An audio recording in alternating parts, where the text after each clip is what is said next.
Good morning and welcome to another edition of Go-to-Market Friday. We've since adjusted our conversation to go-to-market strategies because we've been talking about them all along. My co-host Meg Hewer and I are thrilled to have you here. And by the way, this conversation today, we're talking all things LinkedIn. We're going to introduce Justin in a moment, but this conversation is as much as yours as it is ours.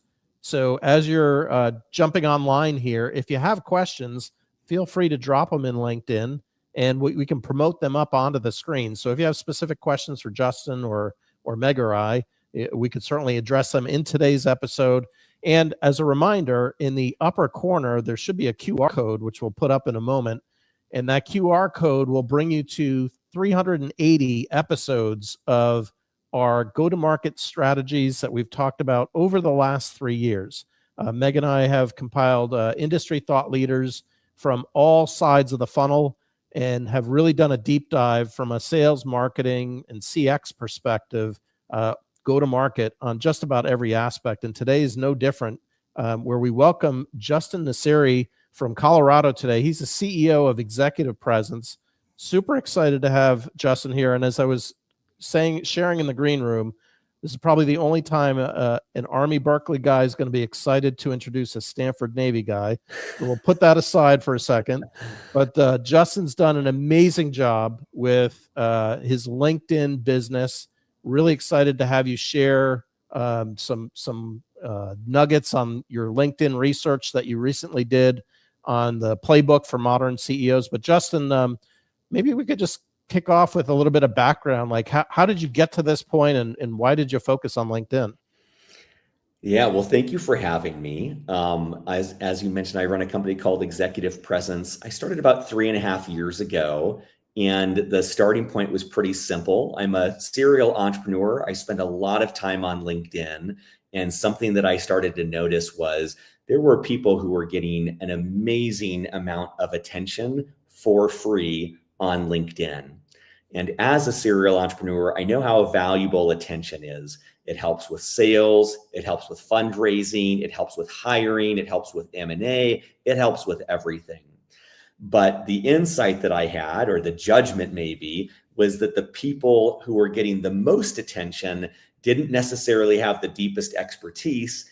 They just had the most time to be on LinkedIn and to be active. And what I started thinking about was like, wow, I know some really amazing people from Stanford Business School, from the military. I know people who have spent decades in an industry, but those people, unfortunately, are spending all of their time building an empire. They are never going to have time to be on LinkedIn. And so what I thought was, if I could go to these people, if I could find a time-efficient way to get them active on LinkedIn, then everyone wins. They win because they get that attention on LinkedIn from their internal and external stakeholders. We would win because we've got a great business, but also everyone on LinkedIn wins because now they're starting to have a daily masterclass with the world's foremost experts in industries, in leadership, and entrepreneurship. And so that was 3.5 years ago. And that kind of leads to the data set, which is we looked at over 8,000 posts from our clients. But what sets this apart, this is not solopreneurs, this is not influencers, this is executives. This is marketing leaders, sales leaders, CEOs, C-suite members. This is executives who are being active on LinkedIn in a way that helps them personally and helps their company. Yeah. Justin, I'm excited to get into the data and sort of the findings that you have, but I'm curious because you got LinkedIn Playbook for Modern CEOs, which I think is a great title. Tell me why CEOs need to pay attention to this. If given all the other things that they need to be doing with their business, I can see a lot of executives, not just CEOs, kind of saying, I don't know if I have time for that. I need to keep my head down and keep working. Why does this matter so much? So usually when I meet, and I meet with about 500 to 600 CEOs a year at this point, almost all of them are under the perception that the company page on LinkedIn is where they should invest time and energy. But the shift that I think we can all relate to is that people don't want to interact with faceless organizations. People connect with other people. And if you talk to any job seeker, they will tell you that when they consider investing their life in a company, when they consider a career change or work for someone new, they scrutinize the leadership. They might be several layers away from the CEO, but they still want to know, is this someone I believe in? Is this someone I trust is going to take us to the right spot? So they're going to look at them on LinkedIn. And when we talk to investors, it's the same story. If I'm investing in someone, I want to know their values. I want to know their expertise. I want to know their story.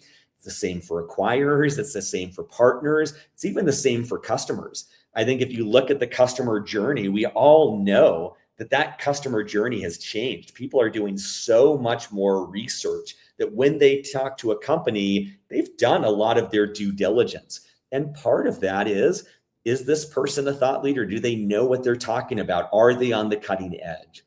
And so it's no longer, I think it's like a website in the 90s.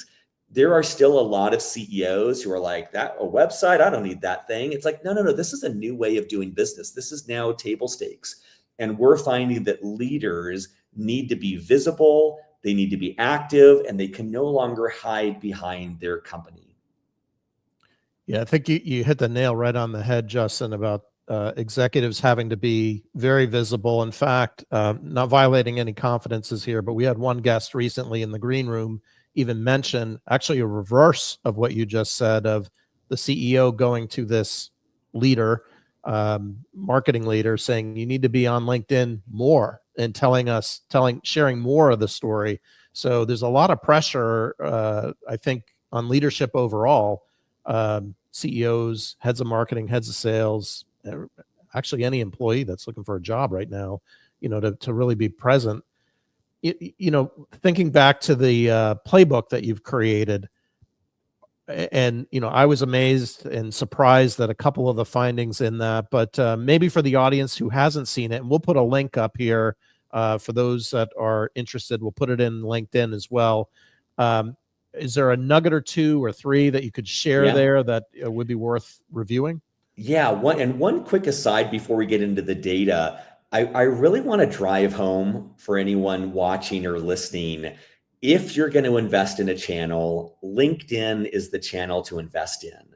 And the quick reason for that is that over the life of your career and the life of the company, all of your internal and external stakeholders are on LinkedIn. And I feel like it's the only platform that's like that.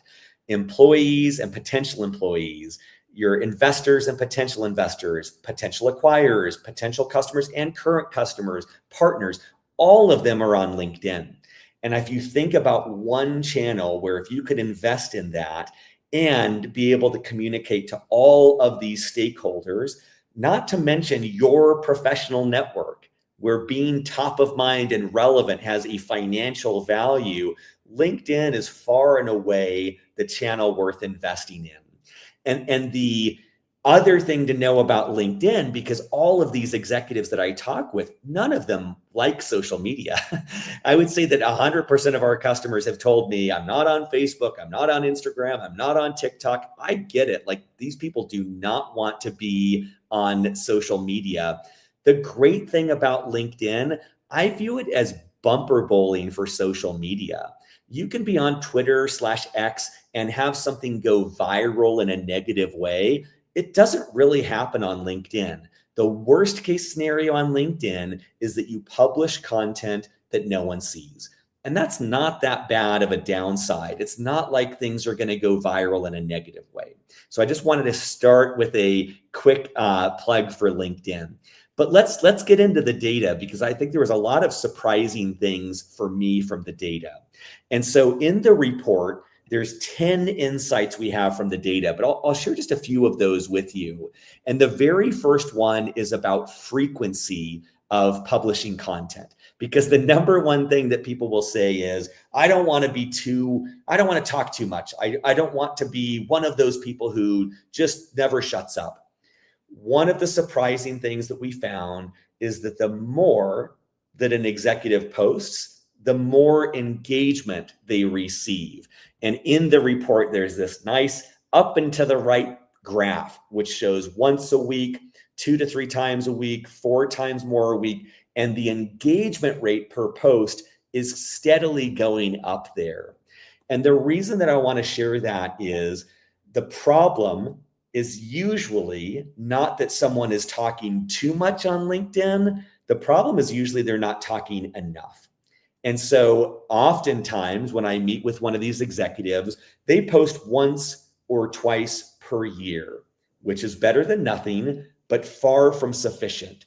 Our data suggests that posting at least once a week gives you enough algorithmic juice to get seen, gives you enough consistency to be noticed. The news feed has become increasingly competitive as both more people produce content and as LinkedIn values ads more and gives people the ability to boost their post.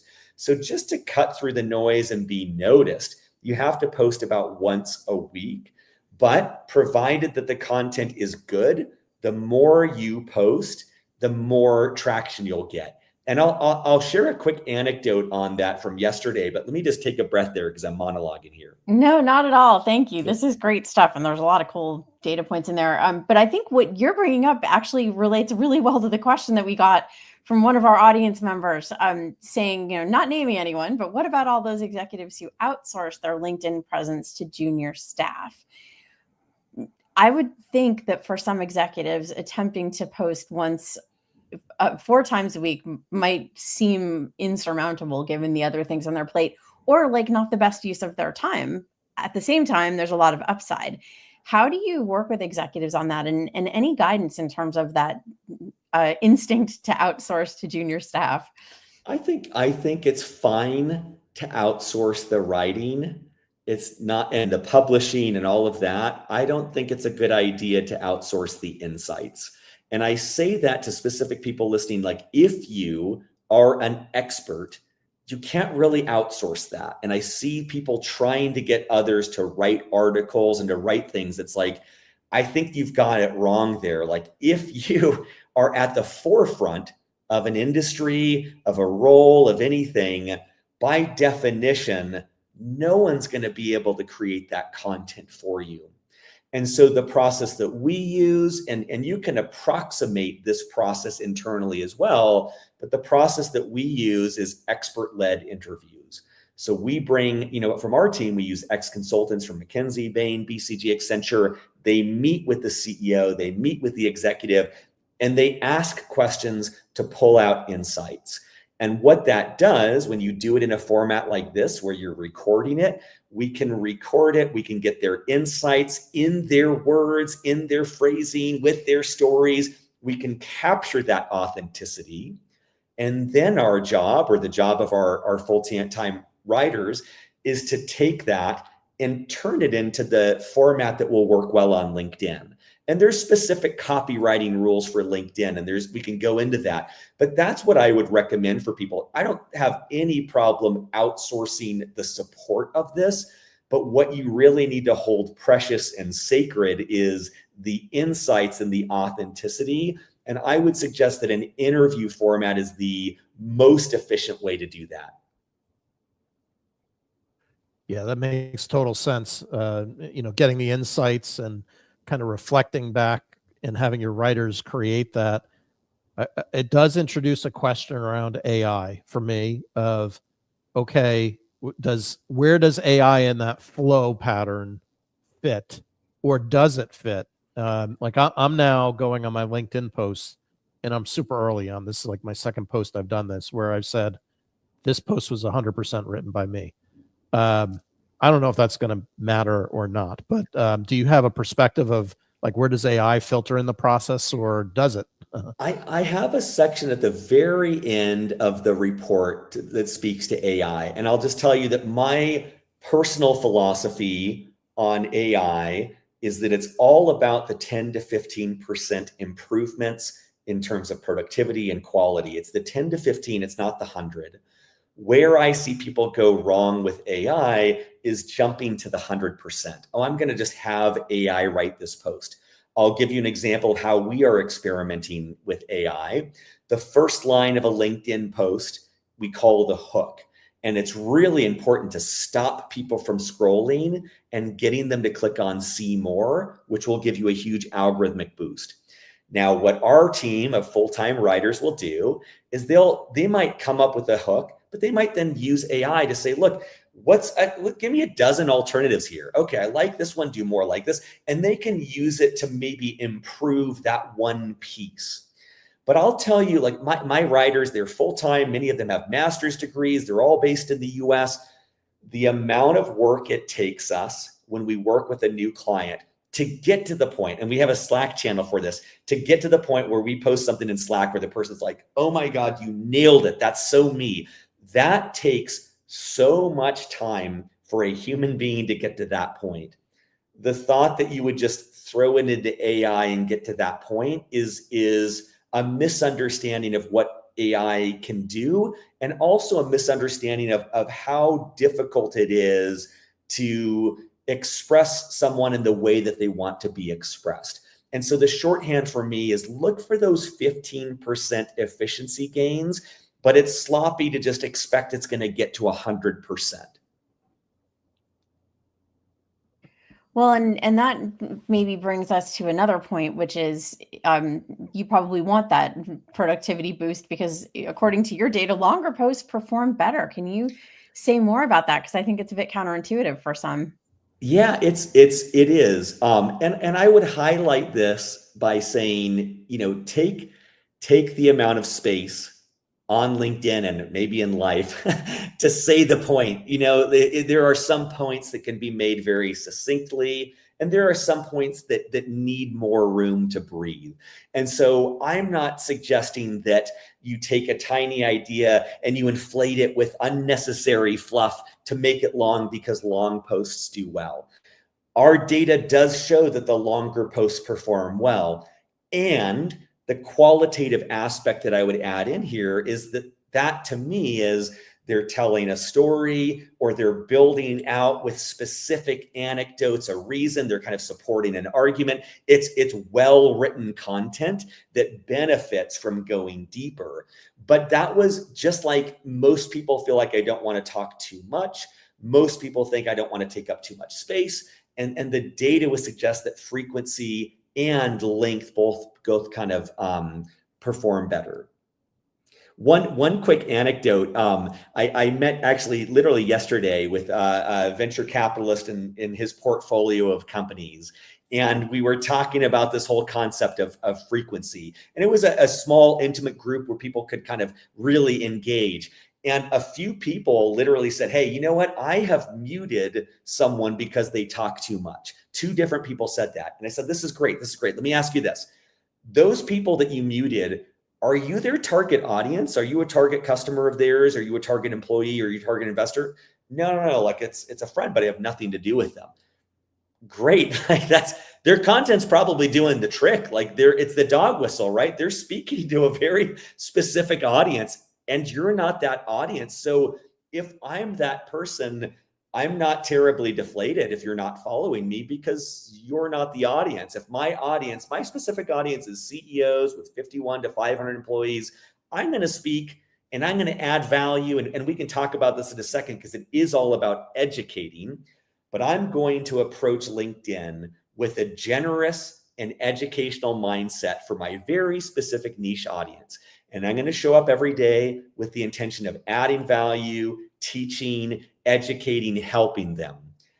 If you are my target audience, I suspect you will not resent me if I'm really showing up consistently. And I'm not saying I'm so humbled to be featured on Forbes. I'm not saying I'm so honored to be featured on the B2B Fusion podcast. I'm genuinely trying to teach my target audience something that will help them.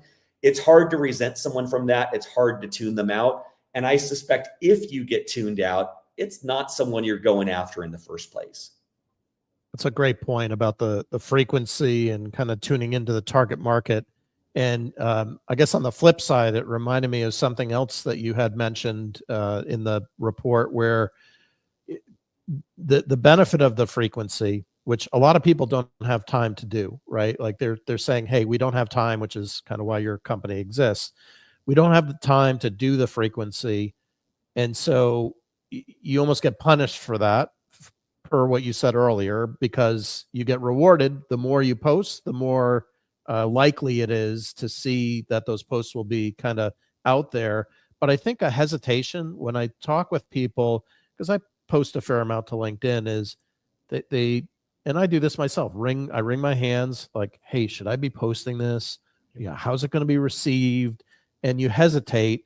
And when you hesitate, you almost pull back on wanting to post. But I thought one thing that you said in there was the beauty about the posting is, even if it's a bad post, it's going to wash out in 2 or 3 days or some period of time, just won't get seen. So to your point, there's not like a lot of downside on that. And there's so many parallels between exercise, saving for retirement. We are all in the game of compound investing here. And the truth is, if I went for a run this morning, it was not my best run ever, but that's okay. I'm consistently running, and I will consistently get healthier. I'm consistently putting money away for retirement. I'm consistently posting on LinkedIn. I'm not going for virality. Yes, I have posts, and it's almost always unexpected. I have posts that strike a chord and get a lot of visibility. Great. But this is Moneyball. We're going for the singles on a daily basis. And that is what adds up over time. And I think intuitively we know this. Everything is about top of mind awareness. That's why Pepsi spends gazillion dollars on advertising, or Coca-Cola, same thing. They're trying to get there so that when I go to order, I'll have a Pepsi or a Coke or whichever one I saw last. Same thing. We're looking for top of mind relevance, that someone might not be ready to buy from me today, but in 6 months when they are, I want them to remember that I'm the guy who helps executives on LinkedIn. That's all I'm going for here. Well, and that's, I think, a hugely important point about brand, right? You're mentioning, two of the most iconic brands in the US, at least, and they have invested a lot over a long period of time. But then when you're at the store, what are you buying, right? Who's got the shelf space? Who's got the mind share? And I think what we forget in B2B sometimes is that critical importance of being top of mind. And I know we've seen, data from Sixth Sense and others that says if you are not on that first short list, that first top of mind instinct, you're not getting found. You're not going to win that deal. You may not even ever get in that deal. And if you do, you're going to have to work extra hard. So I think your point's well taken. That in that analogy to kind of old school branding is, what's old is new again, I guess is the point. But you have, you mentioned you've got some, some other great data points in your findings. What are some of the other things that you think people really need to understand? I think a couple things. One is a quick one. In our data, and there's a pretty graph showing engagement rates by day of the week. The short takeaway is weekdays do really well, and as expected, weekends don't do great. But my takeaway for everyone here is don't overthink it. It's like asking, is it better to go lift weights on a Wednesday or a Thursday? It's like, hey, just go to the gym. Like, let's not optimize for the time and the day. Let's just try to get a post out a week and not overthink it. And so sometimes people ask, should I post on Wednesday or Monday? And it's like, dude, just post.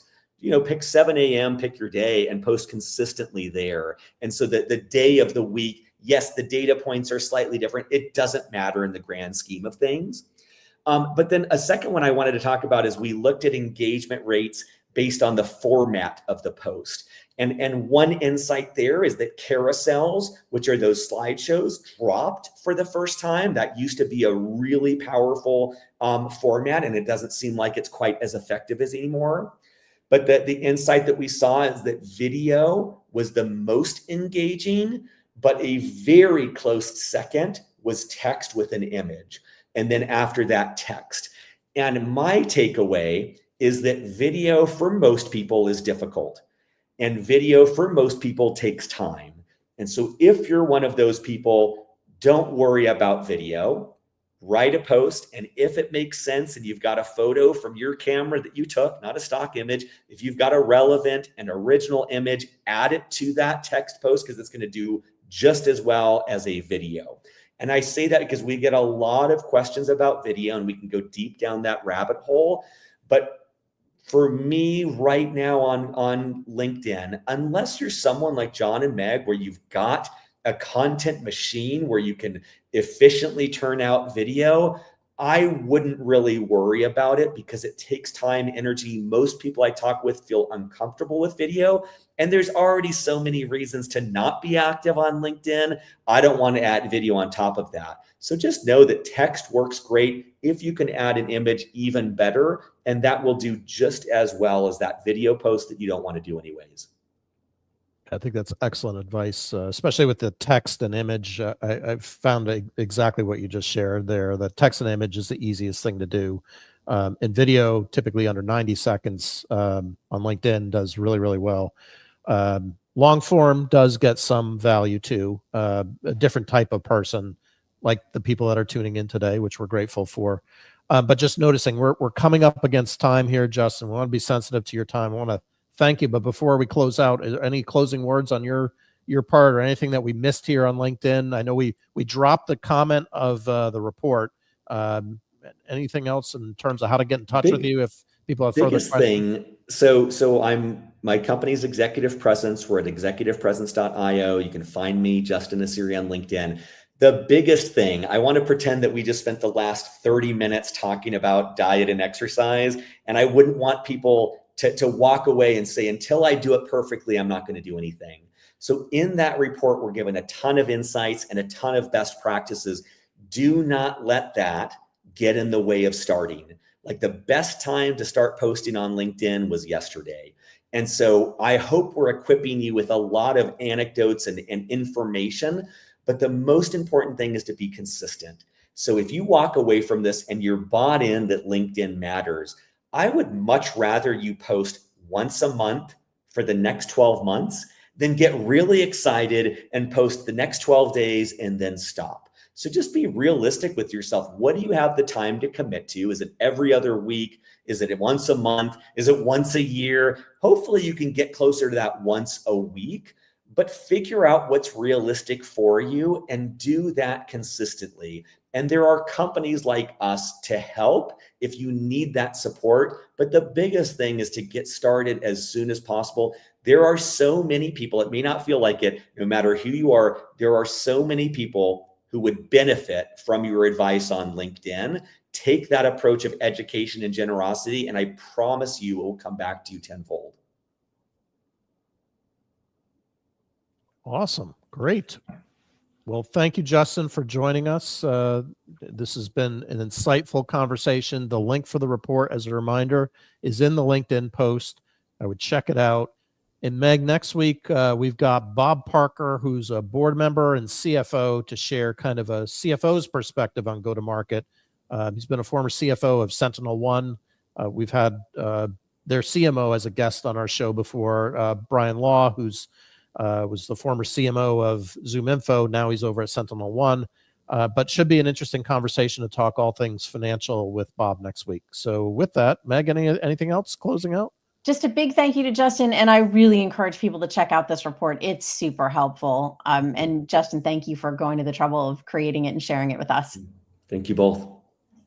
Happy Friday, everyone.